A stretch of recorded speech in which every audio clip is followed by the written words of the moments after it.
So that usually starts with a budget. At its most basic level, you read any financial literacy book, listen to any podcast, gather information from any source. They usually start with a budget. Where am I today? The banks call it a personal statement of affairs. Right. Where my money is at, where everything, how much of my assets, my liabilities, and then you break that down to a budget, monthly budget.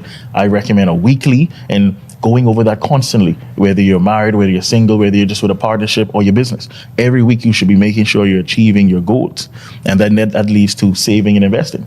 So when you finally made your money, how are you saving it and how are you investing it properly? Yeah. What's your goals? And so most persons look at it in they look very long term. I want to have a house, or they'll say, hey, maybe in a year I want a house. But how do you actually break that down into quarterly, small chunks. monthly saves that you need to accomplish? There are persons who are making $150,000, $200,000 a year, and they're in heavy debt. Their budgets are not balanced, and they're struggling. And so if you don't save and invest properly, how can you prepare for the future? A common number that I tell persons or clients that I deal with is a good goal, a 20, 30-year goal is $2 million on a 5% bond. Yeah. That reflects $100,000 a year. That's a great place to be in to retire. And so, but that I tell persons that that's what they should try to achieve. But then you still have to break it down into goals that you can achieve, that are achievable to get to that point 30, 20 years from now. Yeah, and I'm sure our listeners would hear those numbers and they're like, oh my God,